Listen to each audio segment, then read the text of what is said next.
how do you identify? Ooh, what a loaded question. As of right now, I identify as a butch lesbian. Lesbian. Gay. Gay woman. I know people use queer, but I've always said gay. I mean, these days, queer. I identify as a non-binary transmasculine individual. I use they, them pronouns. I'm a dyke. I have an F on my driver's license, but I use the men's room. I'm a transgender woman. Just a regular trans guy. A man. Queer femme. Fat, queer. Queer, black, gender fluid, trans, and disabled. What's something you'd want to communicate to the previous generation of queer people? I would definitely want to say thank you. Thank you. Thank you. Thank you. I'm thankful for the rights that they fought for, and I also think that there's a lot of things that a lot of older queer people don't recognize in the younger queer community that are still problems. A lot of older people tend to be like, oh, so are you like this very specific identity? And I'm like, well.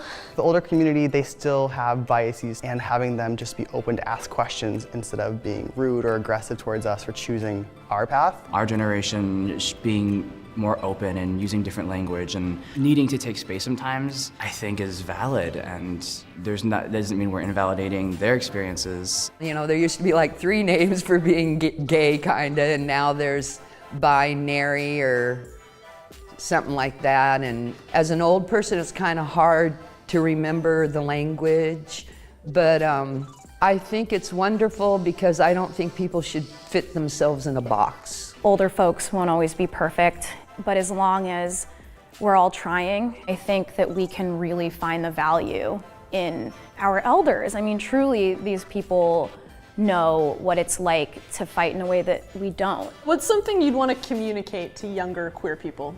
Everyone's journey is different and it's unique, and never feel pressured to go about it in a certain way. You have to stay true to you. Is there anything you'd want to communicate to yourself as a younger person? Ugh, okay, now you guys over here trying to make me, I'm soft. But same thing I tell myself every day, that I have to remind myself, you're enough. For a long time, I was just like, God, why did you make me? Like, what was the point if I'm gonna be here suffering and nobody's gonna love me and I have to fight? So I'm just happy to be here and be here with a smile on my face. It's awesome. My mom, when I told her I was gay, actually took me to like a psychiatrist. And I remember coming out and the psychiatrist being like, there's nothing wrong with your daughter, she's perfectly healthy. And I was like, yeah, and my mom was like, no.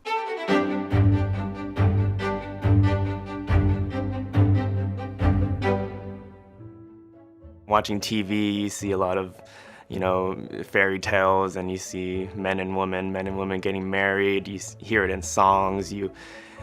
Just everything. You're surrounded by like hetero norms. So I was really trying to mold myself into what a straight man looks like. A lot of it's kind of a blur because I was trying to be someone other than me. It was just like kind of like a transition from like, I'm a tomboy to like, oh, I'm like really, really different. I had a best girlfriend, a friend that's a girl who's my best friend.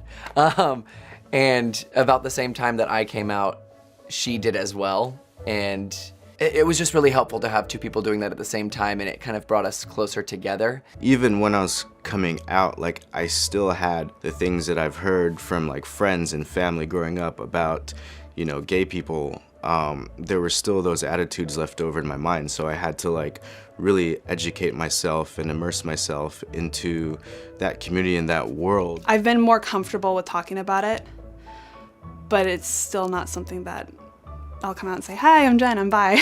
One of my closest friends, I had been talking to her about how I had been dating a girl, and I really thought she was really cute, but I also liked a guy too, and she said, she got really fed up with me, and she said, well, you have to pick sometime, like whichever one you're gonna be with. What does their gender have to do with how I feel about them? When people find out you're gay, like, it raises something in them. They feel endangered. They want to change you. And I've even had a priest once in high school tell me that, I need to redeem my life in my sociology class in front of the whole class. And I had an argument with him. Speaking up for myself publicly was a really, really empowering moment for me at such a young age. There are so many different colors on the LGBTQ spectrum. There's trans, There's, you know, lesbians, bi, you know, gender fluid, gender queer. There's so many subgenres of, like, you know, people that exist in our community. At the end of the day, I really had to accept that there wasn't really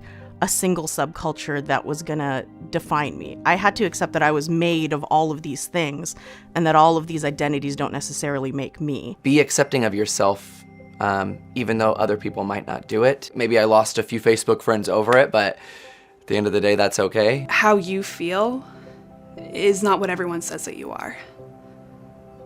I know that's a little confusing. You're gonna have to own it. You're gonna have to get your spoon, and you're gonna have to dig down deep and be like, all these layers are mine, and the sooner you do it, the sooner you'll really know yourself.